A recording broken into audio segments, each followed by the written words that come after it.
ലോക്സഭാ തെരഞ്ഞെടുപ്പ് പുരോഗമിക്കുമ്പോൾ ബി.ജെ.പിക്ക് പ്രതിസന്ധിയായി ഹരിയാന. സംസ്ഥാനത്തെ 3 സ്വതന്ത്ര എം.എൽ.എമാർ ബി.ജെ.പി സർക്കാരിനോടുള്ള പിന്തുണ പിൻവലിച്ചതോടെ 90-അംഗ നിയമസഭയിൽ സർക്കാരിന് കേവല ഭൂരിപക്ഷം നഷ്ടമായി.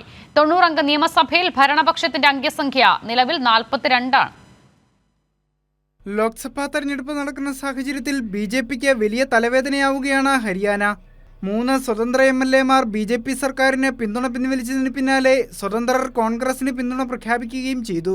പ്രതിപക്ഷ നേതാവ് ഭൂപേന്ദ്ര സിംഗ് ഹൂഡയുടെയും കോൺഗ്രസ് അധ്യക്ഷൻ ഉദയ് ഭാനിന്റെയും നേതൃത്വത്തിലാണ് എം.എൽ.എമാർ കോൺഗ്രസിന് പിന്തുണ പ്രഖ്യാപിച്ചത്. ഇതോടെ കോൺഗ്രസിനെ പിന്തുണയ്ക്കുന്ന എം.എൽ.എമാരുടെ എണ്ണം 34 ആയി. ലോക്സഭാ തെരഞ്ഞെടുപ്പ് ഫലപ്രഖ്യാപനത്തിന് മുൻപ് തരംഗം വ്യക്തമായെന്ന് കോൺഗ്രസ് എക്സിൽ കുറിച്ചു.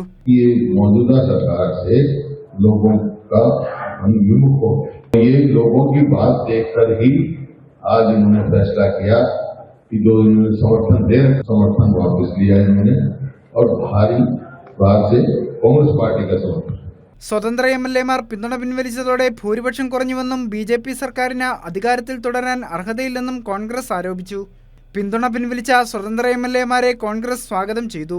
സർക്കാരിനെ ഹരിയാനയിലെ ജനം പാഠം പഠിപ്പിക്കുമെന്നും സംസ്ഥാനത്ത് രാഷ്ട്രപതി ഭരണം ഏർപ്പെടുത്തണമെന്നും കോൺഗ്രസ് സംസ്ഥാന അധ്യക്ഷൻ ഉദയ് ഭാൻ ആവശ്യപ്പെട്ടു. News desk Kairali news.